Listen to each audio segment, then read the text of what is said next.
정신 좀 차려, 이 파렴치한 놈아. 차가운 서류 뭉치가 얼굴에 내던져졌습니다. 고개를 들자 보인 건 오만한 미소를 짓고 있는 전무의 얼굴이었죠. 주변 임원들은 고개를 돌린 채 아무도 거들떠보지 않았습니다. 회사 기밀을 빼돌렸다는 누명, 가방에서 나온 USB와 현금 봉투가 증거라고 했습니다. 당장 꺼져. 내 따위가 여기 있을 자격이 있어? 떨리는 손으로 서류를 집어든 그때 이사회실 문이 열리며 한 노인이 바닥에 무릎을 꿇었습니다. 낡은 작업복 차림, 거친 손, 그리고 눈물로 범벅이 된 얼굴이었죠. 제발. 제 아들은 그런 짓 안 합니다. 부디 한 번만 믿어주십시오. 그 순간 회의실에 앉아있던 대표의 손이 가늘게 떨렸습니다. 목에 걸린 낡은 반쪽 목걸이가 형광등 아래에서 희미하게 빛났죠. 과연 이 노인과 대표 사이에는 어떤 비밀이 숨겨져 있는 걸까요? 지금부터 30년 전 사라진 사랑과 기억, 그리고 운명처럼 다시 만난 세 사람의 이야기가 시작됩니다. 여러분의 따뜻한 구독과 좋아요를 기다립니다. 부산 해운대구 센텀시티, 하늘을 찌를 듯 솟은 유리 건물 숲 사이로 해린 유통 본사가 자리 잡고 있었습니다. 25층 최고 경영자 집무실, 창밖으로 보이는 바다는 오늘따라 유난히 잔잔했죠. 하지만 그 방 안에 앉아있는 윤서진 대표의 마음은 바다와 달리 늘 어딘가 허전했습니다. 대표님, 오늘 오후 2시에 신입사원 최종 면접이 예정되어 있습니다. 비서 한주영이 조심스레 문을 두드리며 들어왔습니다. 윤서진은 고개를 끄덕이며 서류를 정리했죠. 오늘도 어김없이 목에는 낡은 반쪽 하트 목걸이가 걸려 있었습니다. 녹이 쓴 은빛 체인, 반으로 잘린 하트 모양, 왜 이걸 매일 차고 다니는지 본인도 설명할 수 없었어요. 주영 씨, 이 목걸이 말인데. 윤서진이 목걸이를 만지작거리며 물었습니다. 네, 대표님. 내가 언제부터 이걸 하고 다녔죠? 한주영은 잠시 생각하더니 대답했습니다. 제가 입사했을 때부터 계속 차고 계셨으니까. 벌써 10년은 넘으신 것 같습니다. 10년. 아니, 어쩌면 그보다 훨씬 더 오래전부터였을지도 모릅니다. 윤서진은 35년 전 교통사고 이후 일부 기억을 잃었어요.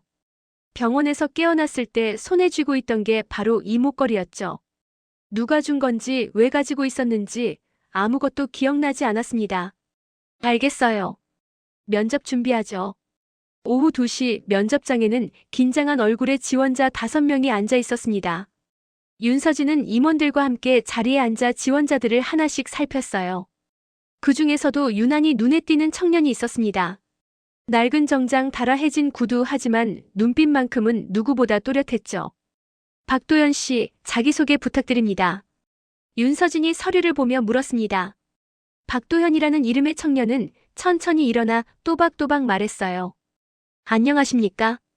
저는 부산 동구 산동네에서 아버지와 단둘이 살고 있는 박도현입니다. 부경대학교 경영학과를 졸업했고 아버지의 병원비를 벌기 위해 지난 3년간 편의점, 주유소, 공사장 등 다양한 곳에서 일했습니다. 담담하지만 절박한 목소리였습니다. 윤서진은 고개를 들어 도연을 바라봤죠. 28살 아직 젊은 나이인데 얼굴에는 고단함이 가득했습니다. 왜 해린유통에 지원하셨나요? 솔직히 말씀드리면 저는 이곳이 마지막 기회입니다. 도연의 목소리가 잠시 떨렸어요. 다른 회사 12곳에 지원했지만 모두 떨어졌습니다. 학벌도 화려하지 않고 경력도 변변치 않으니까요. 하지만 저는 누구보다 간절합니다. 아버지가 많이 편찮으셔서 하루라도 빨리 안정적인 직장을 구해야 합니다. 면접장이 조용해졌습니다. 임원들은 서로 눈빛을 주고받았고 윤서진은 도연을 가만히 응시했어요. 그때였습니다. 도연의 시선이 윤서진의 목에 걸린 목걸이에 멈췄죠. 실례지만 대표님. 도연이 조심스럽게 입을 열었습니다. 그 목걸이. 혹시 어디서 구하신 건가요? 윤서진의 눈빛이 흔들렸습니다. 30년 넘게 이 목걸이를 차고 다녔지만 이렇게 물어본 사람은 처음이었어요. 왜 그러시죠? 죄송합니다. 그냥 저희 아버지가 가지고 계신 것과 너무 똑같아서요. 도연의 말에 면접장 안 공기가 얼어붙었습니다. 윤서진은 무의식 중에 목걸이를 만졌어요. 심장이 이유 없이 빠르게 뛰기 시작했죠. 뭐라고요? 저희 아버지도 반쪽짜리 하트 목걸이를 항상 지니고 다니십니다. 녹슨 은빛 체인에 오른쪽 반쪽이요. 대표님 것은 왼쪽 반쪽인 것 같은데. 윤서진의 손이 가늘게 떨렸습니다. 옆에 앉은 전무 최민규가 재빨리 끼어들었어요. 면접과 관계없는 이야기는 그만하시죠. 다음 질문 넘어가겠습니다. 하지만 윤서진은 최민규의 말을 무시하고 도연에게 물었습니다. 아버지 성함이 어떻게 되시죠? 박정호입니다. 박정호. 그 이름을 듣는 순간 윤서진의 머릿속에 희미한 무언가가 스쳤습니다. 젊은 남자의 웃는 얼굴, 손을 잡고 걷던 바닷가, 따뜻한 품. 하지만 곧 날카로운 두통이 몰려왔어요. 대표님 괜찮으십니까? 한주영이 다가와 물었지만 윤서진은 손을 들어 괜찮다는 신호를 보냈습니다. 면접은 여기까지 하겠습니다. 결과는 일주일 내로 개별 통보하겠습니다. 면접이 끝나고 지원자들이 빠져나갔습니다. 윤서진은 자리에 앉은 채 도연의 이력서를 들여다봤어요. 주소란에 적힌 곳은 부산 동구 초량동 삼복도로 근처였습니다. 대표님, 그 친구는 탈락시키는 게 좋겠습니다. 최민규가 차갑게 말했습니다. 왜죠? 스펙도 애매하고 면접 태도도 적절하지 않았습니다. 사적인 질문으로 면접 분위기를 흐렸지 않습니까? 윤서진은 최민규를 물끄러미 바라봤습니다. 15년 전 자신을 도와 회사를 키운 오른팔이지만 요즘 들어 최민규의 눈빛이 예전 같지 않았어요. 마치 무언가를 감추고 있는 듯한 느낌이 들었죠. 제가 판단하겠습니다. 윤서진은 짧게 대답하고 자리에서 일어났습니다. 그날 밤 윤서진은 잠을 이룰 수 없었습니다. 침대에 누워 천장을 바라보며 도연의 말을 되새겼어요. 저희 아버지도 반쪽짜리 하트 목걸이를 가지고 계십니다.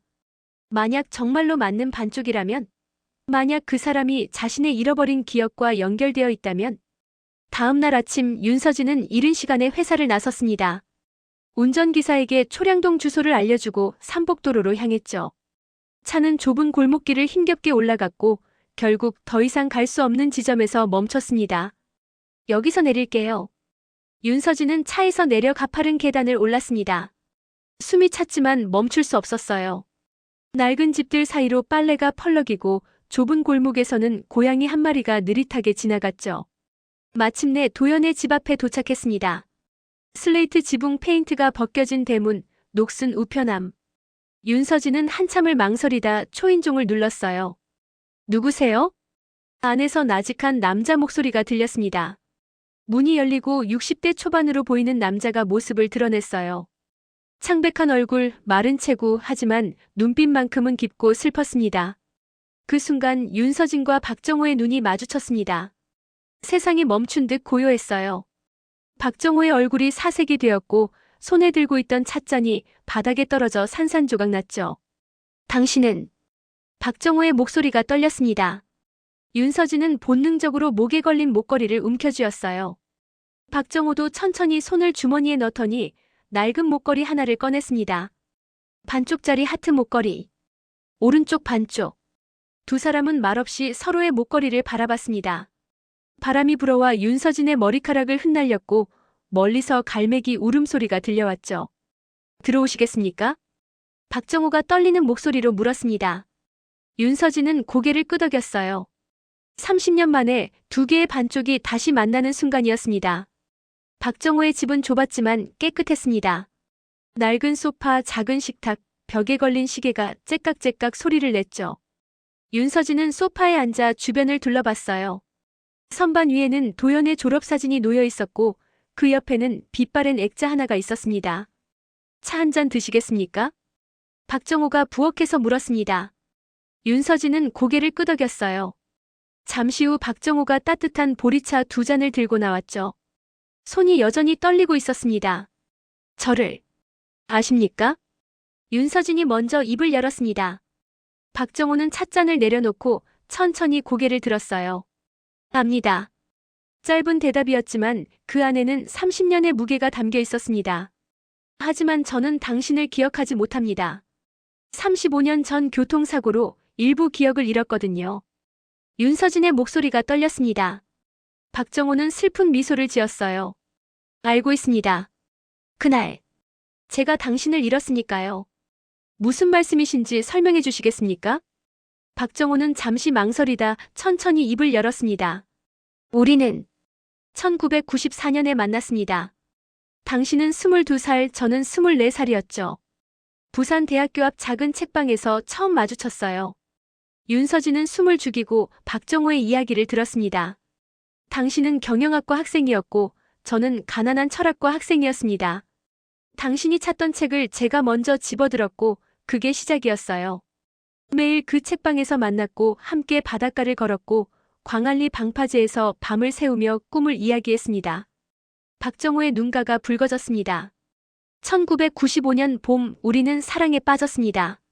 하지만 당신 집안은 부산에서 손꼽히는 재벌이었고 저는 그저 하루하루 겨우 밥을 먹고 사는 가난한 학생이었죠. 당신 아버지가 알게 되었을 때 모든 게 끝났습니다. 아버지가 뭐라고 하셨습니까? 말이 아니었습니다. 폭력이었어요. 박정호의 목소리가 낮아졌습니다. 사람을 보내 저를 골목으로 끌고 가 마구 때렸습니다. 갈비뼈 3대가 부러지고 왼쪽 눈은 한 달 동안 제대로 뜨지 못했죠. 그러고는 말했습니다. 다시는 내 딸 앞에 나타나지 마라. 그러지 않으면 내 가족을 가만두지 않겠다. 윤서진의 손이 떨렸습니다. 기억나지 않는 과거였지만 가슴 한편이 먹먹해졌어요. 하지만 저는 포기할 수 없었습니다. 당신도 마찬가지였고요. 우리는 몰래 만났고 그해 가을 당신은 임신을 했습니다. 윤서진의 눈이 커졌습니다. 임신이라고요? 네. 도현이가 바로 그때 생긴 아이입니다. 박정호는 선반위 사진을 가리켰습니다. 우리 아들이에요. 당신과 제 아들. 윤서진은 사진 속 도현을 바라봤습니다. 갑자기 머릿속이 복잡해졌어요. 어제 면접장에서 봤던 그 청년이 자신의 아들이라니. 당신 집안이 알게 되었을 때는 이미 임신 5개월이었습니다. 낙태는 위험했고 당신 아버지는 다른 방법을 선택했죠. 박정호의 목소리가 더욱 떨렸습니다. 임신한 당신을 병원에 감금했어요. 출산할 때까지 아무도 만날 수 없었습니다. 저는 매일 병원 앞에서 기다렸지만 경비들이 막아섰고 결국 경찰에 끌려가기도 했죠. 그래서 어떻게? 1996년 3월 15일 당신은 아들을 낳았습니다. 박정호가 주머니에서 낡은 사진 한 장을 꺼냈어요. 흑백 사진 속에는 갓난아기를 안고 있는 젊은 여자가 있었습니다. 윤서진이었죠. 출산 직후 당신 아버지는 아이를 빼앗으려 했습니다. 해외로 보내 입양시킬 계획이었어요. 하지만 당신이 필사적으로 막아섰고 혼란한 틈을 타 당신은 아이를 안고 병원을 빠져나왔습니다. 윤서진은 사진을 떨리는 손으로 받아들었습니다. 사진 속 자신은 지금보다 훨씬 어렸고 눈빛은 간절했어요. 우리는 그날 밤 이 산동네로 도망쳤습니다. 제 친구가 빌려준 빈집이었죠. 사흘 동안 숨어 지냈어요. 당신은 아이에게 젖을 물리며 울었고 저는 밖에 나가 분유와 기저귀를 사왔습니다. 박정호는 잠시 말을 멈추고 물을 마셨습니다. 하지만 사흘째 되던 날 당신 아버지의 사람들이 찾아왔습니다. 집 밖을 둘러싸고 문을 두드렸죠. 저는 당신과 아이를 벽장에 숨기고 혼자 나갔어요. 그리고 그들은 저를 산 아래로 끌고 갔습니다. 다시 폭력이 시작되었고 이번에는 이전보다 더 심했어요. 당신 아버지가 직접 왔습니다. 그리고 말했죠. 내 딸과 손자를 돌려받겠다. 내가 죽더라도. 박정호의 목소리가 굳었습니다. 저는 바닥에 쓰러진 채 말했습니다. 제발 아이만은 살려주십시오. 아이한테는 죄가 없습니다. 그랬더니 당신 아버지는 비웃었어요. 내 시를 받은 아이를 내가 왜 살려두겠느냐. 그 아이는 없던 일이 될 것이다. 윤서진의 눈에서 눈물이 흘러내렸습니다. 기억나지 않는 과거였지만 그 절망감이 고스란히 전해졌어요. 그때 기적이 일어났습니다. 당신이 아이를 안고 나타난 거예요. 정신없이 뛰어와서는 무릎을 꿇고 빌었죠. 아버지, 제발이요. 이 아이만은 제발이요. 하지만 당신 아버지는 냉정했습니다. 내가 정신을 차려야 한다. 그 남자와 그 아이는 내 인생을 망칠 뿐이다. 박정호는 고개를 떨구었습니다. 결국 선택의 순간이 왔습니다. 당신 아버지가 말했어요. 딸아, 내가 지금 그 아이를 내게 준다면 이 남자를 살려주마. 하지만 내가 아이를 고집한다면 이 남자는 오늘 여기서 죽는다. 당신은 제 얼굴을 보며 울었고 저는 고개를 끄덕였습니다. 제가 아이를 넘겼습니까? 아닙니다. 박정호가 고개를 저었습니다. 당신은 아이를 제게 안겼어요. 그리고 당신 아버지에게 말했죠. 아버지가 날 죽이셔도 좋습니다. 하지만 이 아이와 이 사람은 제발 놔주세요. 그 순간 당신 아버지의 얼굴이 일그러졌고 그는 부하에게 명령했습니다. 저 여자를 차에 태워라. 그래서요? 당신은 저항했지만 여러 명이 달려들어 당신을 끌고 갔습니다. 저는 아이를 안고 뒤쫓아갔지만 누군가 제 다리를 걸어 넘어졌죠. 그때 당신이 차 안에서 이걸 던졌어요. 박정호는 주머니에서 반쪽 목걸이를 다시 꺼냈습니다. 제발 우리 아이 지켜주세요. 언젠가 다시 만날 수 있을 거예요. 그게 마지막이었습니다. 차는 떠났고 저는 아이를 안고 그 자리에서 울었어요. 윤서진은 얼굴을 두 손으로 감쌌습니다. 눈물이 멈추지 않았어요. 그 후 일주일 뒤 신문에서 기사를 봤습니다. 해링그룹 회장의 딸 교통사고로 중퇴. 기억상실 가능성. 저는 병원으로 달려갔지만 경비가 막아섰죠. 당신 아버지가 저를 보며 말했습니다. 내 딸은 이제 너를 기억하지 못한다. 다시는 나타나지 마라. 그러지 않으면 내 아들을 찾아내 죽이겠다. 박정호의 목소리가 끊겼습니다. 그날 이후 저는 도연이를 데리고 숨어 살았습니다. 이름도 바꾸고 다른 동네로 이사 다니며 아이를 키웠어요. 당신을 만날 수 없다는 걸 알았지만 이 목걸이만은 버릴 수 없었습니다. 윤서진은 자신의 목걸이를 풀어 박정호의 목걸이와 맞춰봤습니다. 두 개의 반쪽이 완벽하게 들어맞았어요. 하나의 하트가 되는 순간 윤서진의 머릿속에 희미한 영상들이 스쳤습니다. 책방, 웃음소리, 손을 잡고 걷던 바닷가, 따뜻한 품, 그리고 울며 매달리던 자신의 모습. 제가 정말로 네, 맞습니다. 우리는 사랑했고 아이를 낳았고 헤어졌습니다. 박정호는 윤서진의 손을 조심스럽게 잡았습니다. 당신을 원망하지 않습니다. 당신도 피해자였으니까요. 다만 저는 30년 동안 당신을 그리워하며 살았습니다. 두 사람은 한참 동안 말없이 앉아 있었습니다. 시계 소리만 째깍째깍 울렸고 창밖에서는 아이들의 웃음소리가 들려왔죠. 도연이는 알고 있습니까? 윤서진이 물었습니다. 일부만 알고 있습니다. 제가 혼자 키웠다는 것, 엄마는 어쩔 수 없이 헤어졌다는 것. 하지만 당신이 누군지는 몰랐어요. 어제 면접장에서 목걸이를 보고 처음 의심했을 겁니다. 윤서진은 천천히 일어났습니다. 시간이 필요합니다. 이 모든 게 너무 갑작스러워서 이해합니다. 천천히 생각하세요. 박정호도 일어나 윤서진을 배웅했습니다. 문 앞에서 윤서진이 돌아서며 물었어요. 한 가지만 더 물어봐도 될까요? 네, 말씀하십시오. 저는 당신을 사랑했습니까? 박정호는 슬픈 미소를 지었습니다. 이 세상 누구보다 사랑했습니다. 그리고 저도 당신을 그만큼 사랑했고요. 윤서진은 고개를 끄덕이고 계단을 내려갔습니다. 뒤돌아보니 박정호가 여전히 문 앞에 서서 자신을 바라보고 있었어요. 30년을 기다린 남자의 눈빛이었습니다. 그날 밤 윤서진은 집무실에 홀로 남아 있었습니다.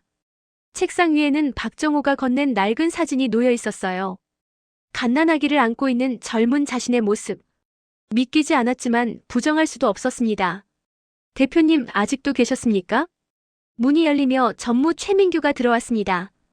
윤서진은 재빨리 사진을 서랍에 넣었죠. 최 전무, 이 시간에 무슨 일입니까? 내일 이사회 안건을 최종 점검하려고 들렀습니다. 그런데 대표님 안색이 좋지 않으신데 괜찮으십니까? 최민규의 눈빛이 날카로웠습니다. 윤서진은 피곤한 척 미소를 지었어요. 괜찮습니다. 요즘 잠을 제대로 못 자서 그래요. 그러시군요. 참, 신입사원 최종 합격자 발표는 언제 하실 겁니까? 내일 오전에 결정하겠습니다. 혹시 그 박도현이라는 지원자 고려하고 계십니까? 최민규의 목소리가 차가워졌습니다. 윤서진은 그를 물끄러미 바라봤어요. 왜 그렇게 신경 쓰십니까? 스펙도 부족하고 면접 태도도 불량했습니다.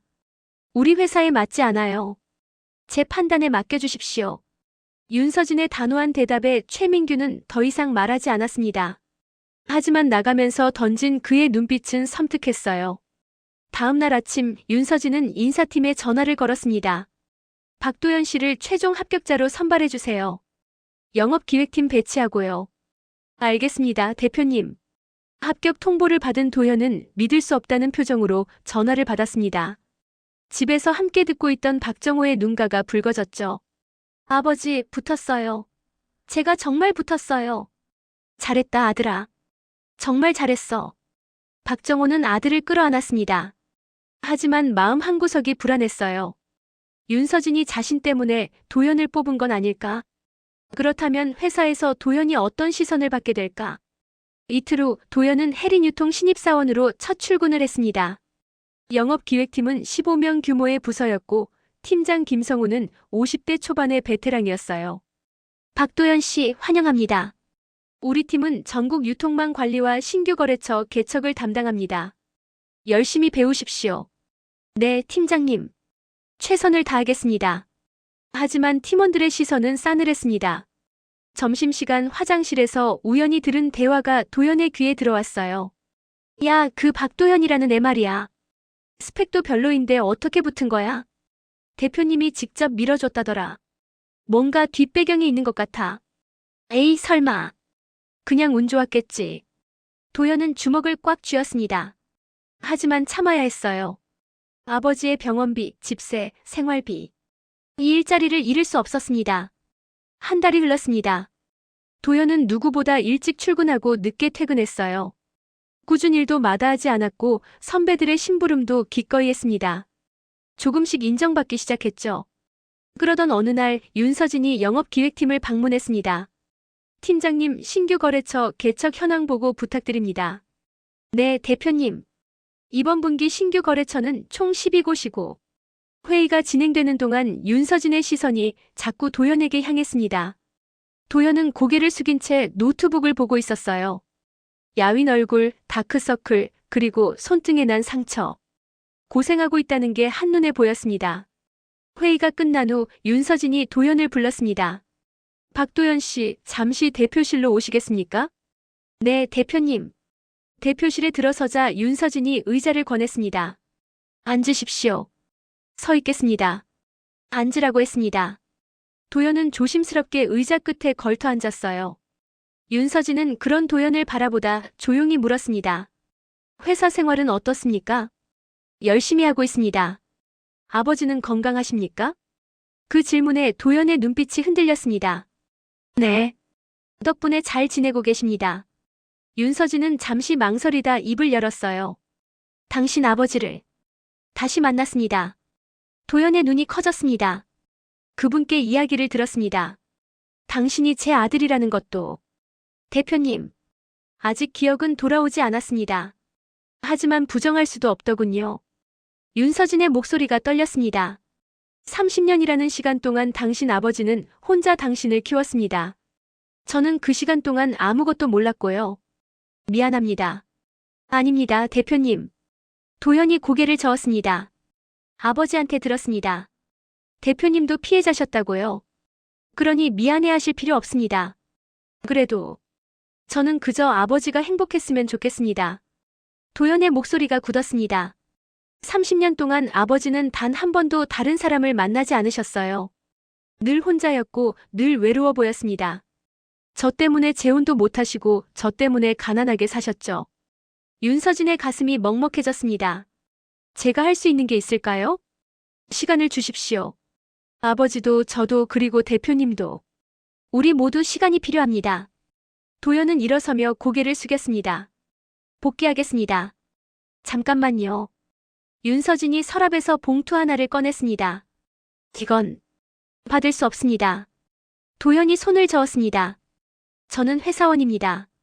제 몫의 일을 하고 정당한 월급을 받을 뿐입니다. 그 이상은 원하지 않아요. 도현은 봉투를 받지 않고 대표실을 나갔습니다. 윤서진은 한참 동안 그 자리에 서 있었어요.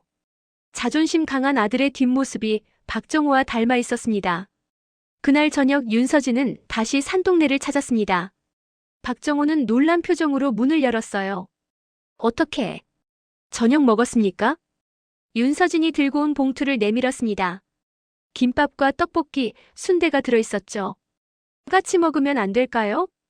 박정호는 잠시 망설이다 고개를 끄덕였습니다. 두 사람은 작은 식탁에 마주 앉아 음식을 나눠 먹었어요. 어색한 침묵이 흘렀지만 이상하게 불편하지 않았습니다. 도현이를 만났습니다. 윤서진이 먼저 말을 꺼냈습니다. 잘 키우셨더군요. 성실하고 착하고 자존심도 강하고. 당신을 닮았어요. 박정호가 조용히 대답했습니다.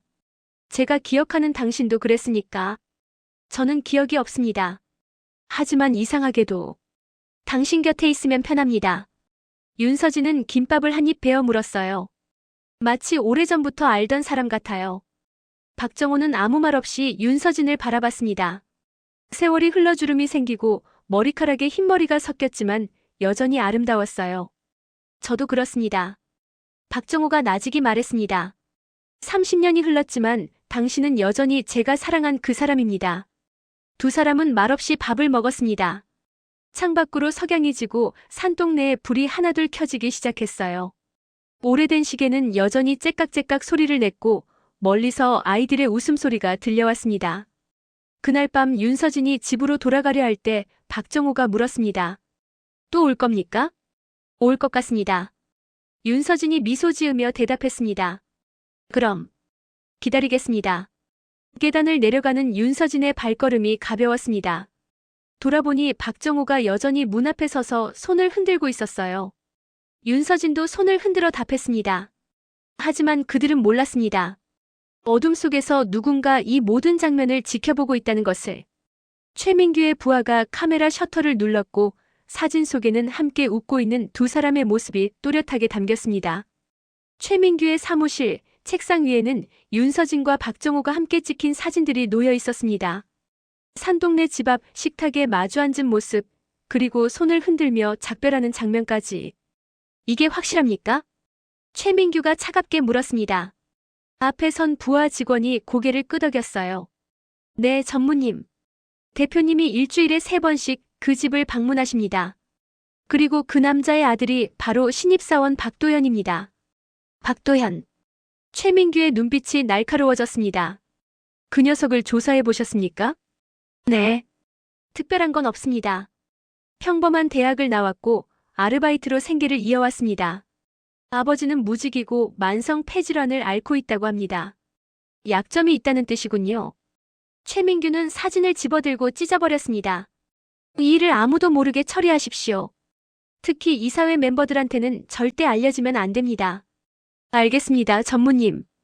최민규는 창밖을 바라보며 이를 악물었습니다. 15년 전 윤서진의 아버지 윤태식 회장이 교통사고로 죽기 직전 그에게 말했었죠. 최 전무, 내 딸을 부탁하네. 절대 과거를 알려서는 안 되네. 그 남자와 아이 이야기는 영원히 묻어야 해. 그 대가로 최민규는 전무자리와 회사 지분 10%를 받았습니다. 하지만 이제 모든 게 무너질 위기였어요. 박정호와 도연의 존재가 드러나면 과거의 진실도 함께 밝혀질 것입니다. 그렇게 되면 자신의 지위도 재산도 모든 게 사라질 거예요. 절대 그럴 순 없지. 최민규는 전화를 들어 누군가에게 걸었습니다. 나야. 일을 하나 맡기겠네. 한편 도연은 회사에서 점점 자리를 잡아가고 있었습니다. 성실한 근무 태도와 꼼꼼한 업무 처리로 팀장 김성훈의 신뢰를 얻었죠.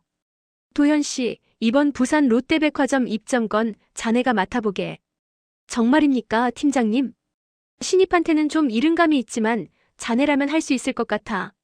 제안서 잘 준비해보게. 최선을 다하겠습니다.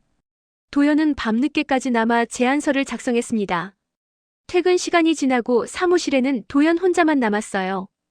키보드 소리만 달그락거리며 울렸죠. 아직도 있었습니까? 문이 열리며 윤서진이 들어왔습니다. 도연은 깜짝 놀라 자리에서 일어났어요. 대표님, 왜 이 시간에? 서류 확인하러 왔다가 불이 켜진 게 보여서요. 혼자 야근입니까? 네. 중요한 제안서가 있어서요. 윤서진은 도연의 모니터를 들여다봤습니다. 화면에는 깔끔하게 정리된 제안서 초안이 보였어요. 잘하고 있군요. 하지만 너무 무리하지 마십시오. 건강이 먼저입니다. 괜찮습니다. 저는 이 일이 좋아요. 도연이 미소 지으며 대답했습니다. 윤서진은 그 모습을 보며 가슴 한쪽이 따뜻해지는 걸 느꼈어요. 도연 씨. 네, 대표님. 혹시 저를 어떻게 생각합니까? 갑작스러운 질문에 도연은 잠시 망설였습니다. 존경합니다. 존경이라. 네. 대표님은 혼자 힘으로 이 회사를 일으켜 세우셨지 않습니까? 그리고 직원들을 가족처럼 대하시고요. 저도 그런 사람이 되고 싶습니다. 윤서진의 눈가가 붉어졌습니다. 아들이라는 사실을 알고 있지만 아직 편하게 다가갈 수 없었어요. 30년의 공백은 쉽게 메워지지 않았습니다. 고맙습니다. 그 말 힘이 됩니다. 윤서진은 가방에서 도시락 하나를 꺼냈어요. 배고프지 않습니까? 이거라도 드십시오. 대표님께서 직접? 아닙니다. 사온 겁니다. 하지만 야근하는데 먹을 게 있어야죠. 도연은 감사하다는 인사를 하고 도시락을 받았습니다. 두 사람은 조용히 앉아 각자의 일을 했어요. 엄마와 아들이지만 아직은 상사와 부하일 뿐이었습니다. 시간이 흘러 이틀 후 도연은 제안서를 들고 롯데백화점 바이어를 만나러 갔습니다. 회의는 순조로웠고 바이어도 긍정적인 반응을 보였죠. 좋습니다. 다음 주에 최종 검토 후 연락드리겠습니다. 감사합니다. 도연은 기쁜 마음으로 회사로 돌아왔습니다. 하지만 사무실 분위기가 이상했어요. 동료들이 수군거리며 자신을 힐끗힐끗 쳐다봤죠. 도연 씨, 팀장님이 찾으십니다. 선배 하나가 조심스럽게 말했습니다. 도연은 팀장실로 향했어요. 문을 열자 김성훈 팀장의 얼굴이 굳어 있었습니다. 앉으십시오. 무슨 일입니까, 팀장님? 도연 씨, 자네 가방 좀 보여줄 수 있겠나? 가방이요? 그래, 지금 메고 있는 그 가방 말일세. 도연은 영문도 모른 채 가방을 내밀었습니다. 김성훈은 가방을 열어 뒤적거렸어요. 그리고 안쪽 주머니에서 USB 하나와 봉투 하나를 꺼냈죠. 이게 뭔가? 그건 제 거 아닙니다. 자네 가방에서 나왔네. 김성훈이 봉투를 열자 10만 원권 지폐 50장이 들어있었습니다. 500만 원이었어요. 팀장님, 이건 정말 제 거 아닙니다. 누군가 제 가방에 USB 내용도 확인해 봐야겠네. 김성훈은 컴퓨터에 USB를 꽂았습니다. 화면에 뜬 파일들은 해리 뉴통의 기밀 문서였어요. 거래처 명단, 가격 정보, 계약서 사본까지. 도연 씨, 이걸 어떻게 설명할 건가? 팀장님, 저는 정말 모릅니다. 누군가 저를 함정에 빠뜨린 겁니다. 그렇다면 누가 그랬겠나? 증거는 자네 가방에서 나왔고 이 문서들은 자네가 접근 권한이 있는 것들일세. 도연의 얼굴이 하얗게 질렸습니다. 누군가 치밀하게 자신을 모함한 거예요. 일단 징계위원회에 회부하겠네. 그 전까지 출근 정지일세. 팀장님, 제발 믿어주십시오. 저는 나가보게. 도연은 비틀거리며 팀장실을 나왔습니다. 동료들의 시선이 따가웠어요. 역시 뭔가 있었어. 뒷배경으로 들어왔더니 결국 사고 쳤네. 속삭이는 소리가 들렸습니다. 도연은 회사를 나와 한강변을 걸었습니다. 억울했지만 누구한테 하소연할 수도 없었어요. 윤서진에게 말하면? 아니, 그럴 순 없었습니다. 자신 때문에 윤서진이 곤란해질 수는 없었죠. 그날 저녁 박정호는 걱정스러운 얼굴로 도연을 맞이했습니다. 아들아, 무슨 일이야? 얼굴이 왜 그래? 아버지. 도연은 참았던 눈물을 쏟아냈습니다. 저 회사에서 누명을 썼어요. 기밀을 빼돌렸다고, 돈을 받았다고. 박정호는 아들을 끌어안았습니다. 괜찮아, 아빠가 있잖아. 우리 함께 해결하자. 하지만 증거가 제 가방에서 나왔어요. 아무도 믿어주지 않을 거예요. 윤서진 대표님께 말씀드려보자. 그분이라면. 안 돼요. 도연이 소리쳤습니다. 대표님을 곤란하게 만들 순 없어요. 이미 저 때문에 충분히 신경 쓰고 계시는데. 박정호는 아들의 떨리는 어깨를 쓰다듬었습니다. 밖에서는 비가 내리기 시작했고 빗소리가 슬레이트 지붕을 두드렸어요. 다음 날 해리 뉴통 이사회실에는 임원들이 모여 있었습니다. 징계위원회였죠. 윤서진도 자리에 앉아 있었고 최민규는 냉소적인 표정으로 서류를 넘기고 있었습니다. 피징계자 박도연을 들어오게 하십시오. 문이 열리고 도연이 들어왔습니다. 그 뒤로 박정호가 따라 들어왔어요. 낡은 작업복 차림, 구분 등 거친 손. 임원들이 수군거렸습니다. 저 사람은 누구입니까? 최민규가 날카롭게 물었습니다. 저는 박도연의 아버지 박정호입니다. 박정호가 떨리는 목소리로 대답했습니다. 가족은 출입할 수 없습니다. 나가주십시오. 제발. 부탁드립니다. 박정호는 그 자리에서 무릎을 꿇었습니다. 윤서진의 심장이 철렁 내려앉았어요. 제 아들은 그런 짓 하는 애가 아닙니다. 제가 30년 가까이 키워봐서 압니다. 부디 한 번만, 단 한 번만 믿어주십시오. 증거가 명백한데 무슨 변명입니까? 나가시지 않으면 경비를 부르겠습니다. 최민규의 목소리가 차가웠습니다. 박정호는 바닥에 이마를 대고 빌었어요. 제발이요. 제발. 윤서진은 주먹을 꽉 쥐었습니다. 목에 걸린 반쪽 목걸이가 가슴을 짓눌렀어요. 저 남자가 30년 동안 혼자 아들을 키웠고 지금 그 아들을 지키기 위해 무릎을 꿇고 있습니다. 잠깐. 윤서진이 일어섰습니다. 징계는 보류하겠습니다. 재조사를 진행하십시오. 대표님. 최민규가 항의했지만 윤서진은 단호했습니다. 저 직원에게 변호할 기회조차 주지 않는 건 공정하지 않습니다. CCTV 기록과 출입 로그를 다시 확인하십시오. 하지만 이건 명령입니다. 최 전무. 회의실이 조용해졌습니다. 박정호는 고개를 들어 윤서진을 바라봤어요. 눈물이 뺨을 타고 흘러내렸습니다. 윤서진도 그를 바라보며 고개를 살짝 끄덕였죠.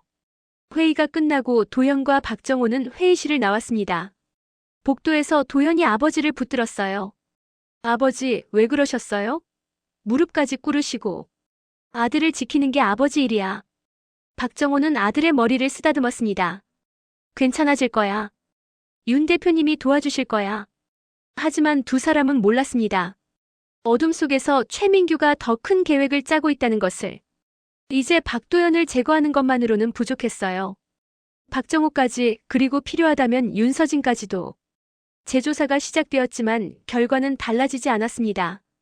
CCTV에는 도연이 늦은 밤 홀로 사무실에 남아있는 모습만 찍혀 있었고 출입 로그에도 특이사항은 없었어요. 누군가 치밀하게 계획한 함정이었습니다. 증거 불충분으로 징계를 취소할 순 없습니다. 인사팀 이민수 차장이 윤서진에게 보고했습니다. 그렇다고 확실한 증거도 없지 않습니까? USB와 현금이 그의 가방에서 나왔다는 것뿐인데 누가 넣었는지는 확인되지 않았어요.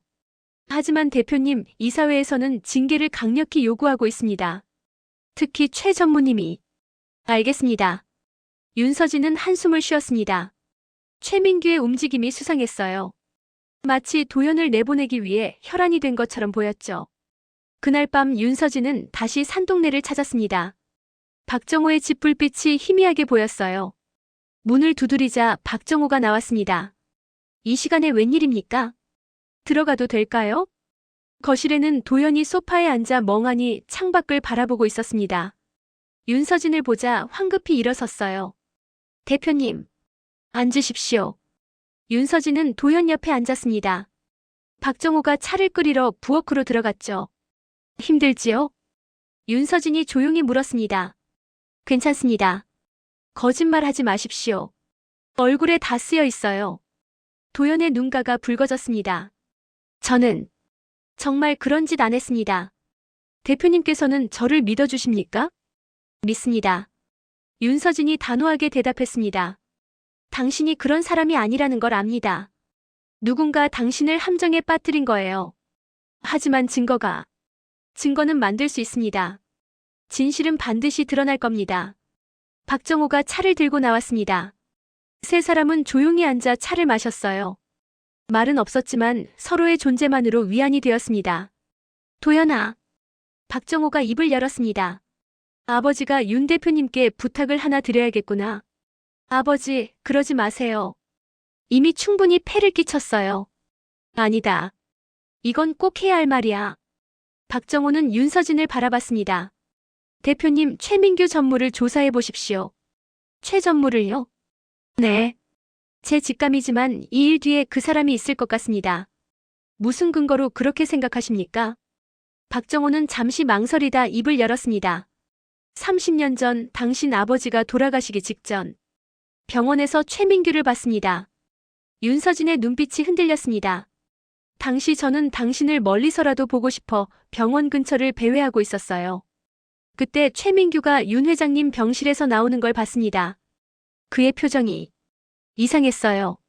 마치 무언가 큰 것을 얻은 사람 같았죠.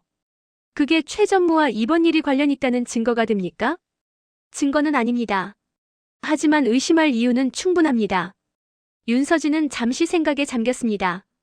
최민규는 15년 전 아버지가 돌아가신 후 갑자기 전무로 승진했어요. 그리고 회사 지분 10%를 무상으로 받았죠. 당시에는 아버지의 유언이라고 했지만 이상하다고 생각했었습니다. 알겠습니다. 조심스럽게 알아보겠습니다. 다음 날 윤서진은 비밀리에 사설 탐정을 고용했습니다. 최민규의 동선, 통화 기록, 금융거래 내역까지 조사하기 시작했어요. 이틀 후 예상치 못한 연락이 왔습니다. 대표님 박도연 씨 관련해서 제보가 들어왔습니다. 한주영 비서가 급히 달려왔어요. 무슨 제보입니까? 편의점 CCTV 영상입니다. 사건 당일 밤 9시경 회사 근처 편의점에서 누군가 박도연 씨와 똑같은 가방을 들고 나가는 모습이 찍혔다고 합니다. 누군가라니? 얼굴은 마스크와 모자로 가려져 있지만 체격으로 봐서는 남자이고 키는 175cm 정도입니다. 윤서진의 눈빛이 날카로워졌습니다. 그 영상 바로 확보하십시오. 그리고 조용히 진행하세요. 아무도 모르게. 알겠습니다, 대표님. 영상을 확인한 윤서진은 숨이 막혔습니다. 화면 속 남자는 분명 박도연의 가방과 똑같은 것을 들고 있었어요. 그리고 편의점을 나온 후 해리뉴통 건물로 들어가는 모습도 포착되었죠. 출입 기록을 다시 확인해 보십시오. 그날 밤 9시에서 10시 사이. 네, 대표님. 얼마 후 결과가 나왔습니다. 대표님, 오후 9시 30분에 최민규 전무님의 출입카드로 영업기획팀 사무실 출입 기록이 있습니다. 최 전무가 그 시간에 왜 영업기획팀에? 공식 일정에는 없었습니다. 그리고 퇴실 기록은 오후 9시 50분입니다. 정확히 20분 동안 그 안에 있었던 거죠. 윤서진의 주먹이 떨렸습니다. 20분이면 도연의 가방에 USB와 현금을 넣기에 충분한 시간이었어요. 더 확실한 증거가 필요합니다. 최 전무의 통화 기록을 확보할 수 있겠습니까? 법적으로는 어렵지만 다른 방법을 찾아보겠습니다. 그날 밤 최민규는 아무것도 모른 채 누군가를 만나고 있었습니다. 센텀시티 인근 고급바, 조명이 어두운 구석 자리였어요.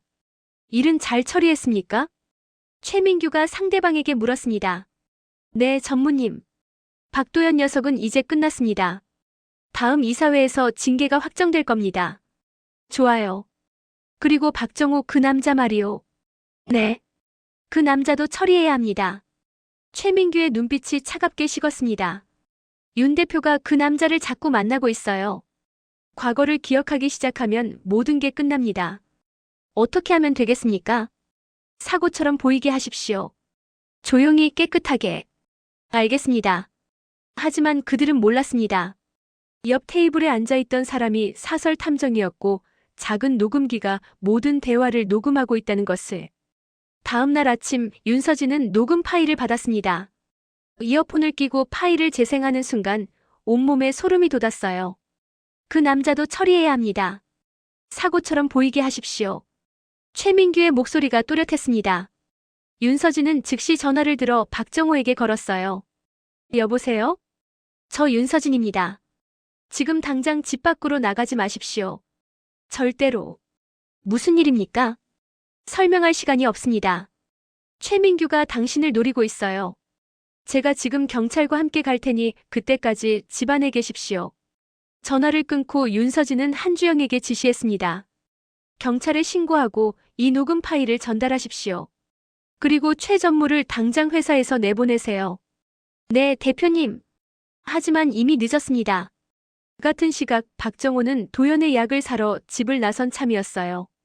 약국으로 가는 좁은 골목길, 뒤에서 누군가 다가오고 있었습니다.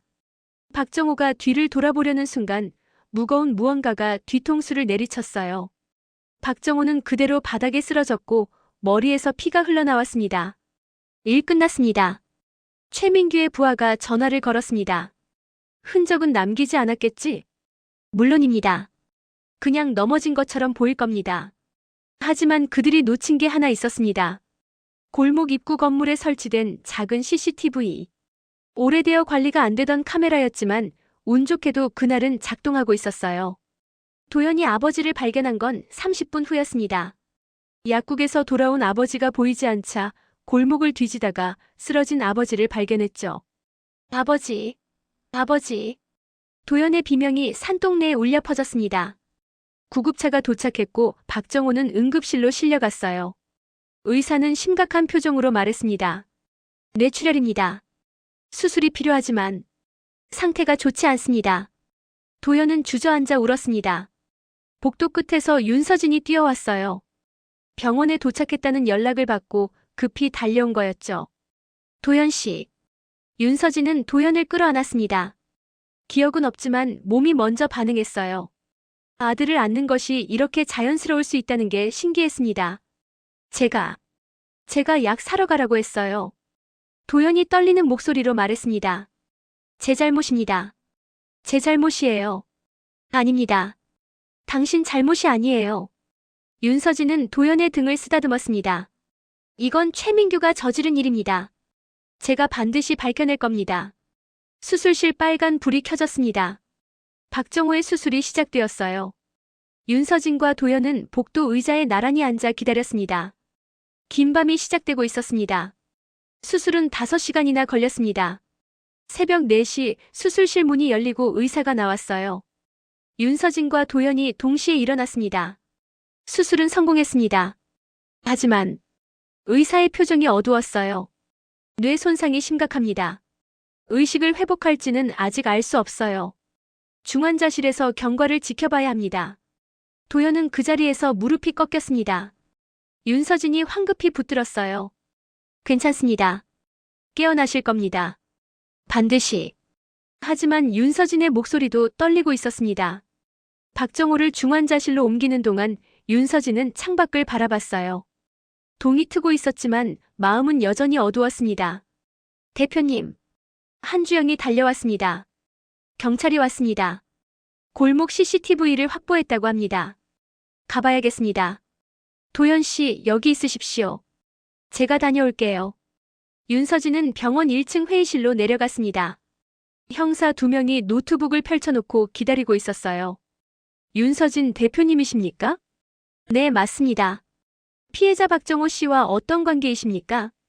그분이 보호자입니다. 윤서진은 조심스럽게 대답했습니다. 아직 모든 것을 밝힐 수는 없었어요. CCTV 영상을 보여드리겠습니다. 화면에 골목이 나타났습니다. 박정호가 걸어가고 뒤에서 마스크를 쓴 남자가 따라오는 모습. 그리고 순식간에 둔기로 뒤통수를 가격하는 장면. 윤서진은 주먹을 꽉 쥐었어요. 범인의 체격으로 봐서는 키 170cm에서 175cm 중간 체격입니다. 하지만 얼굴은 확인할 수 없습니다. 다른 증거는 없습니까? 현장에 떨어진 둔기를 발견했습니다. 지문 감식 중이고요. 그리고 대표님께서 제공하신 녹음 파일, 최민규 전무와의 통화 내용을 분석하고 있습니다. 얼마나 걸립니까? 빠르면 오늘 오후에는 영장을 받을 수 있을 겁니다. 윤서진은 고개를 끄덕였습니다. 중환자실로 돌아가자 도연이 유리창 너머로 박정호를 바라보고 있었어요. 수많은 튜브가 연결된 박정호의 모습이 처참했습니다. 도연 씨. 대표님. 아버지는 깨어나실 겁니다. 우리가 믿어야 해요. 윤서진은 도연의 손을 꼭 잡았습니다.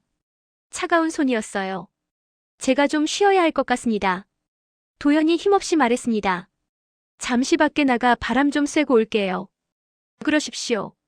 제가 여기 있겠습니다. 도연은 비틀거리며 복도를 걸어갔습니다. 윤서진은 중환자실 유리창에 손을 댔어요. 저 안에 누운 남자가 자신을 사랑했고 아이를 지키기 위해 30년을 외롭게 살아온 사람입니다.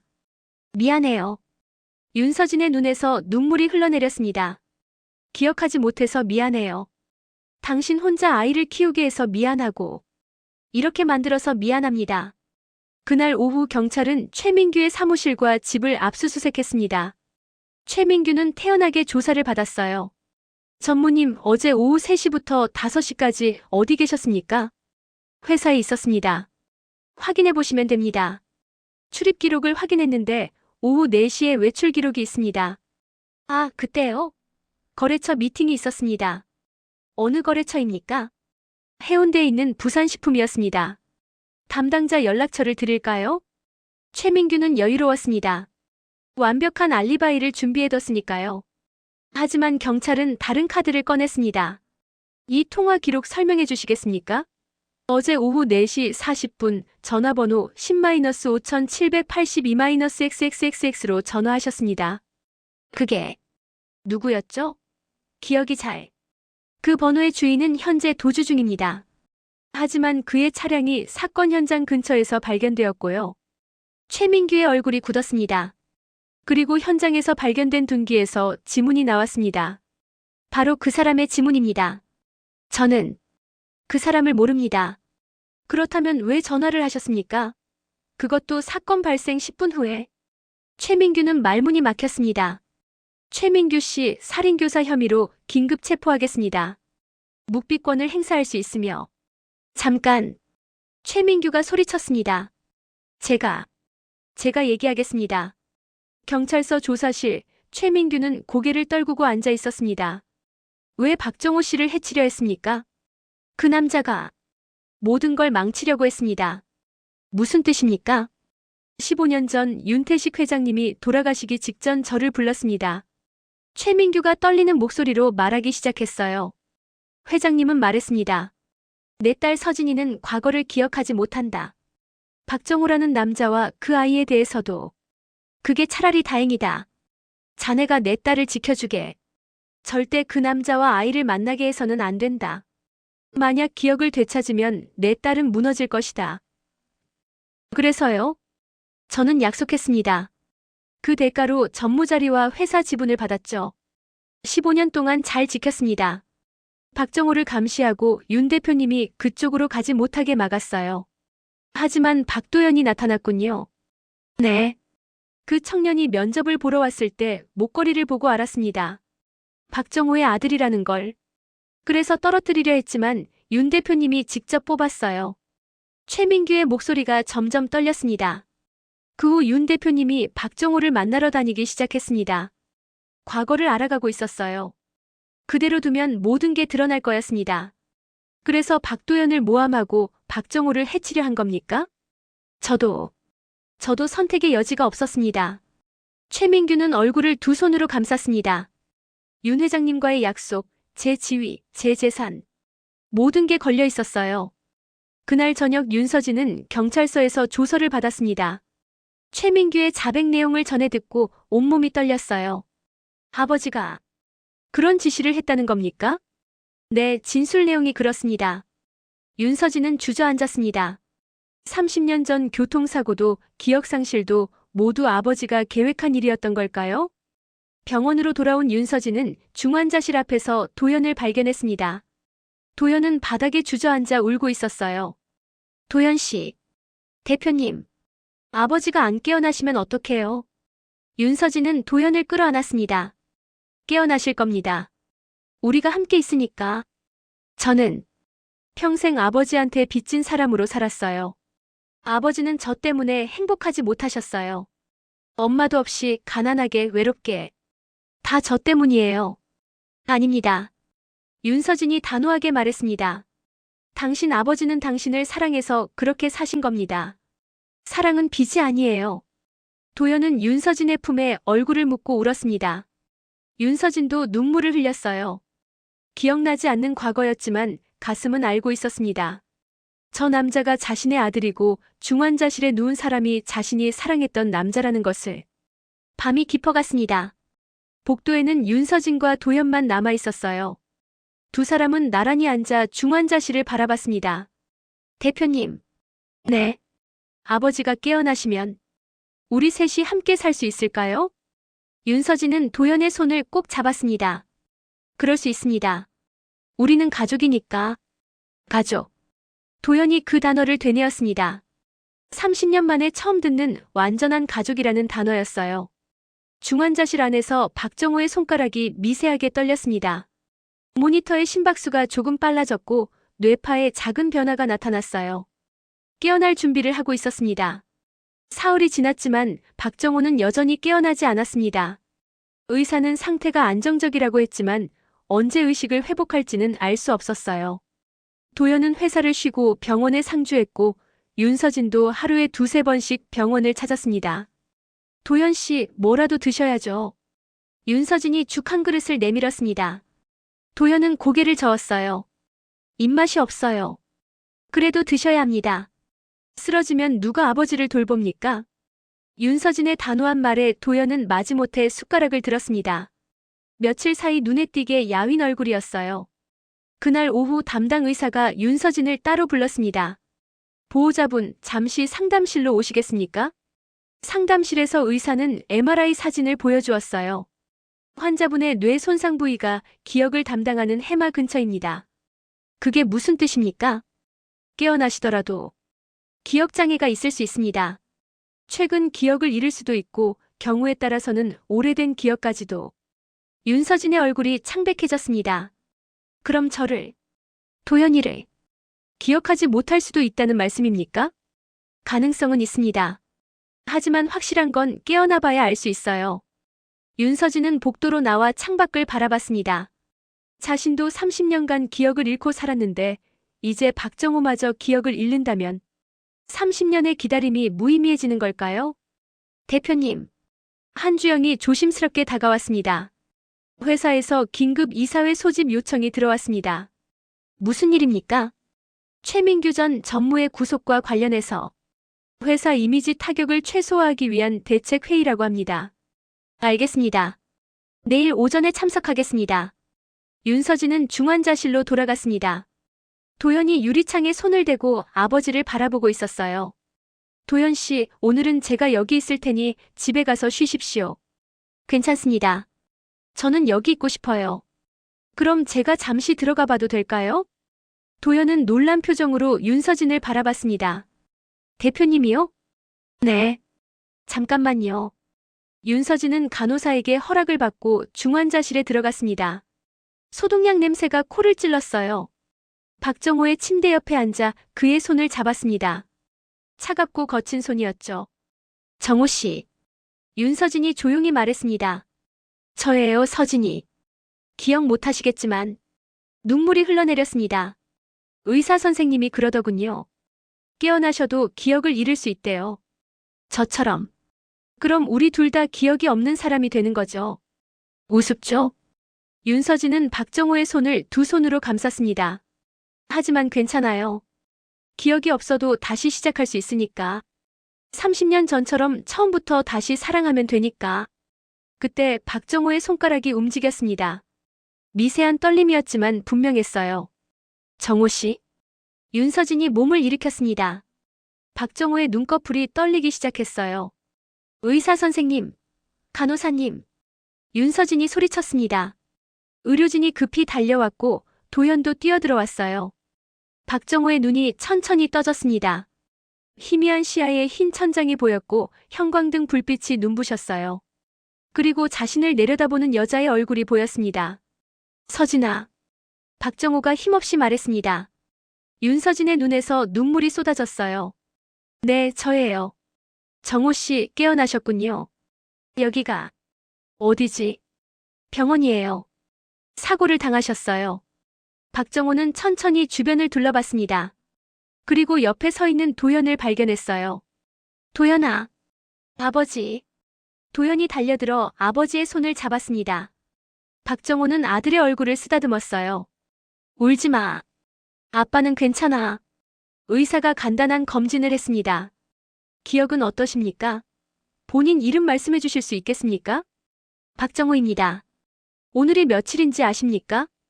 박정호는 잠시 생각하다 고개를 저었어요. 잘 모르겠습니다. 이분들은 누구신지 아십니까? 박정호는 도연을 보며 말했습니다. 제 아들 도연이고. 그리고 윤서진을 바라봤어요. 한참을 바라보다가 눈물을 흘렸습니다. 제가 30년 동안 사랑한 사람입니다. 윤서진은 박정호의 손을 꼭 잡았습니다. 기억하시는군요. 어떻게 잊겠습니까? 당신은 제 삶의 전부였는걸요.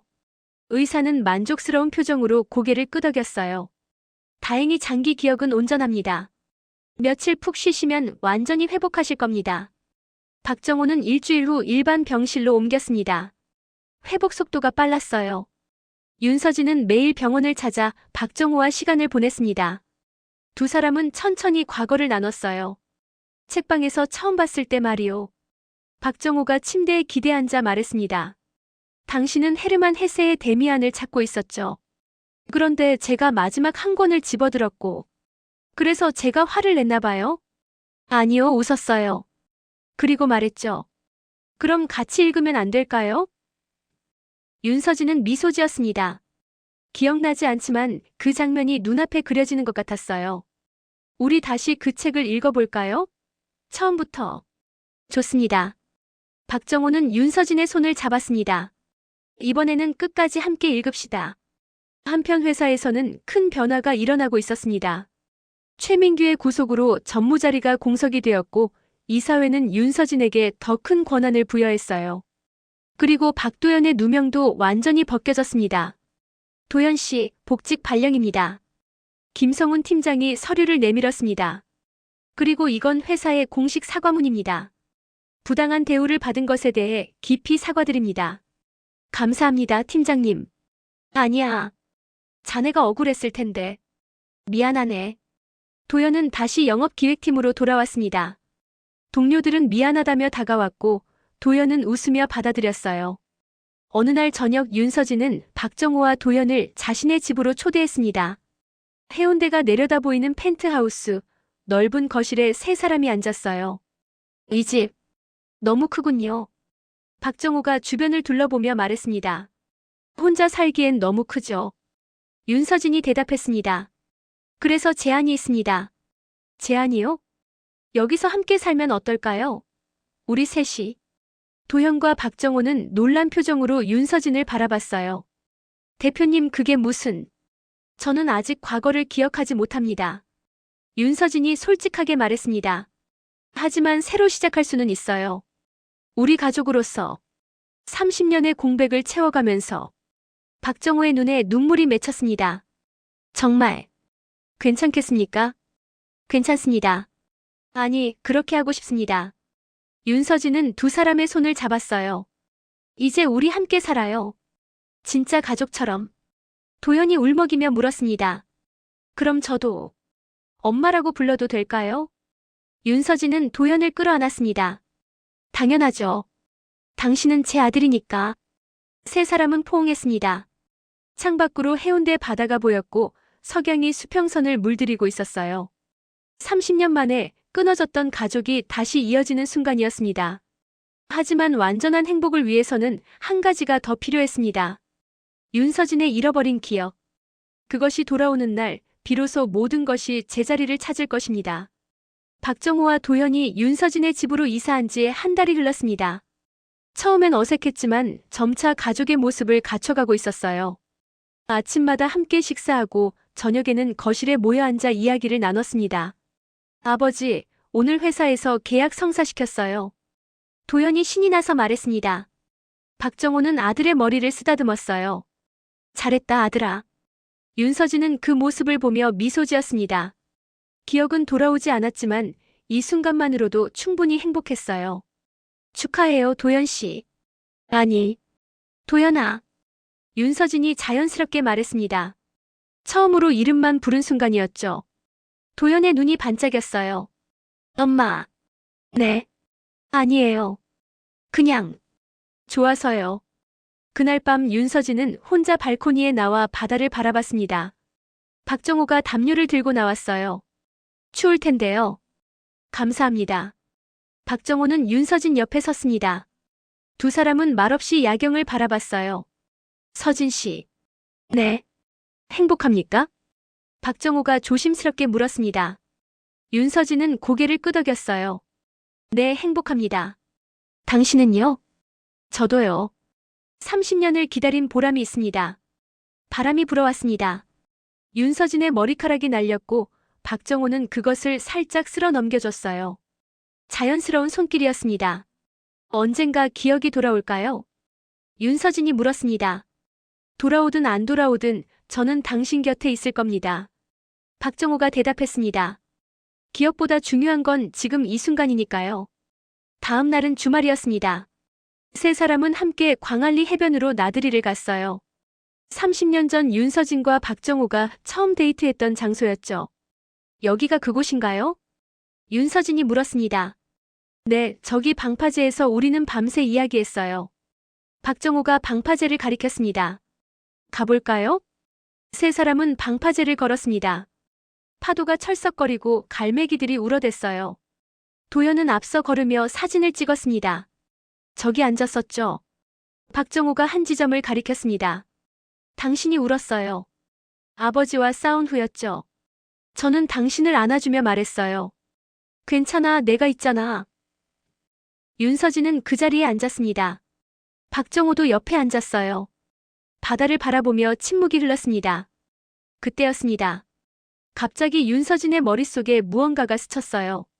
젊은 남자의 얼굴, 따뜻한 목소리, 그리고 품속에서 느껴지던 안정감. 희미하지만 분명한 기억이었습니다. 정호 씨. 윤서진이 떨리는 목소리로 말했습니다.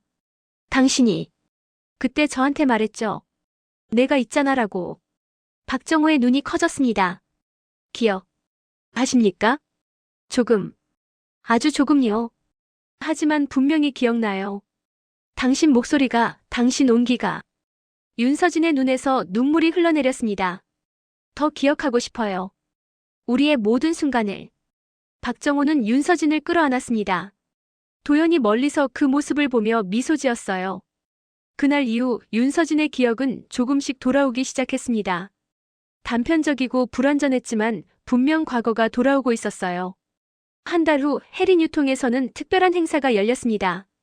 회사 창립 30주년 기념식이었죠. 임직원 전체가 모인 강당에서 윤서진이 단상에 올랐습니다. 여러분, 오늘 이 자리에서 중요한 발표를 하나 하겠습니다. 윤서진의 목소리가 마이크를 타고 울려 퍼졌습니다. 저에게는 30년 전 교통사고로 잃어버린 가족이 있었습니다. 그 가족을 최근 다시 만났고 이제 함께 살고 있습니다. 청중이 술렁거렸습니다. 그 가족은 바로 윤서진은 객석의 박정호와 도연을 바라봤어요. 제 남편 박정호 씨와 아들 박도연입니다. 강당이 술렁였습니다. 박정호와 도연은 단상으로 올라갔어요. 윤서진은 두 사람의 손을 잡았습니다. 30년의 시간이 흘렀지만 우리는 다시 만났습니다. 저는 아직 모든 기억을 되찾지 못했지만 이분들과 함께하는 매일이 새로운 기억이 되고 있습니다. 박수 소리가 터져나왔습니다. 김성훈 팀장이 제일 크게 박수를 쳤고 다른 직원들도 따라 박수쳤어요. 그리고 오늘 여러분 앞에서 약속하고 싶습니다. 윤서진은 박정호를 바라봤습니다. 30년 전에 못한 약속을 이제라도 지키겠습니다. 윤서진은 주머니에서 작은 상자를 꺼냈어요. 안에는 2개의 반지가 들어 있었습니다. 정호 씨, 저와 결혼해 주시겠습니까? 이번에는 제대로 당당하게. 박정호는 눈물을 흘리며 고개를 끄덕였습니다. 네, 100번이고 1000번이고 예스입니다. 두 사람은 포옹했고 도연은 두 손으로 입을 가린 채 울었어요. 강당은 박수와 환호로 가득 찼습니다. 한 달 후 작은 결혼식이 열렸습니다. 광안리 해변이 내려다 보이는 작은 예식장이었어요. 하객은 많지 않았지만 모두 진심으로 축하해주는 사람들이었습니다. 순백의 드레스를 입은 윤서진이 도연의 손을 잡고 입장했습니다. 본래 아버지가 해야 할 역할이었지만 윤서진에게는 아버지가 없었어요. 대신 아들이 그 역할을 맡았습니다. 엄마 행복하세요. 도연이 속삭였습니다. 너 덕분이야, 도연아. 단상에는 박정호가 서 있었습니다. 새 양복을 입은 모습이 근사했어요.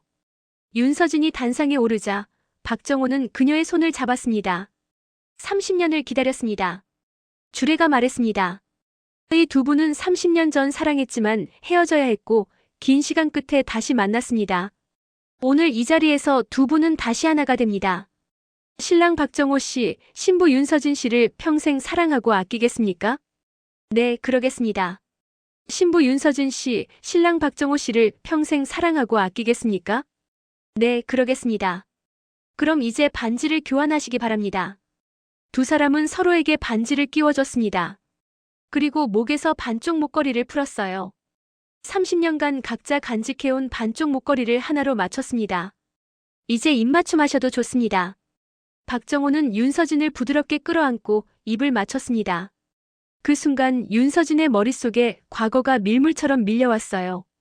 책방에서의 첫 만남, 바닷가 데이트, 손을 잡고 걷던 캠퍼스, 임신 사실을 알았을 때의 기쁨과 두려움, 아이를 안았던 순간, 그리고 헤어질 때의 절망.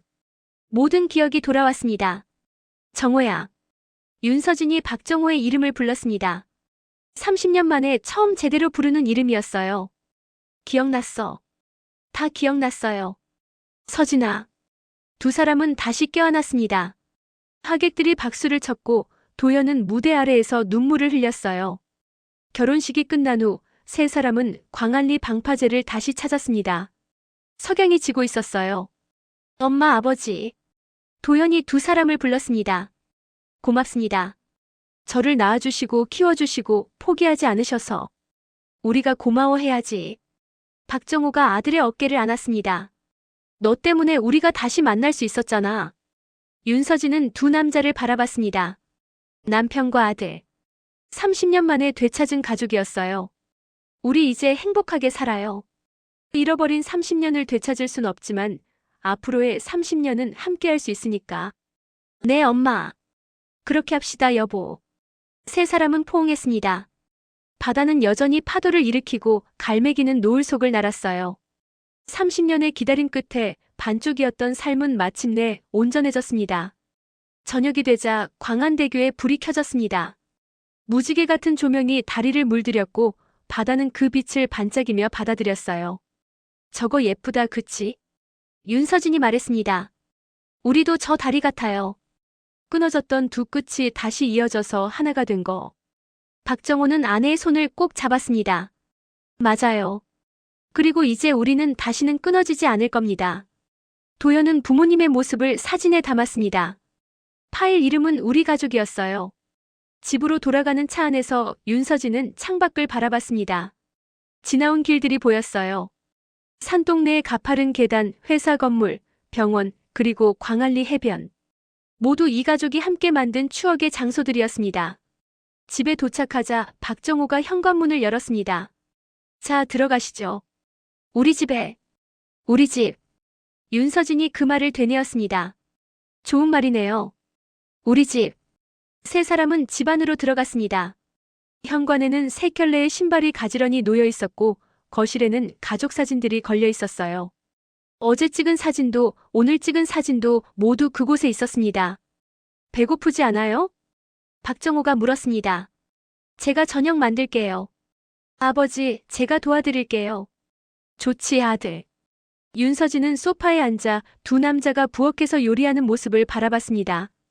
부자가 함께 웃으며 요리하는 모습이 평화로웠어요. 30년이라는 시간이 흘렀지만 사랑은 사라지지 않았습니다. 기억은 잠시 멈췄지만 마음은 계속 기다렸어요. 그리고 이제 모든 것이 제자리를 찾았습니다. 반쪽이었던 목걸이는 하나가 되었고 끊어졌던 가족은 다시 이어졌으며 잃어버렸던 사랑은 돌아왔습니다. 이것이 바로 윤서진과 박정호 그리고 도연의 이야기였습니다. 30년을 기다린 사랑, 포기하지 않은 가족, 그리고 끝내 이루어진 행복의 이야기였어요. 밤하늘에는 별이 빛나고 바다에는 달빛이 흐르고 집안에는 웃음소리가 가득했습니다. 이보다 더 완벽한 행복은 없었어요. 엄마, 아버지, 밥 됐어요. 도연의 목소리가 울렸습니다. 윤서진은 일어나 부엌으로 향했어요. 식탁에는 따뜻한 밥과 찌개, 그리고 반찬들이 놓여 있었습니다. 세 사람은 식탁에 둘러앉았습니다. 잘 먹겠습니다. 함께 말하고 함께 웃고 함께 먹었습니다. 평범한 저녁이었지만 이 가족에게는 기적 같은 순간이었어요. 왜냐하면 이들은 알고 있었으니까요. 함께한다는 것이 얼마나 소중한지, 기다림의 끝에 만나는 행복이 얼마나 달콤한지를. 그렇게 이 가족의 새로운 시작이 펼쳐졌습니다.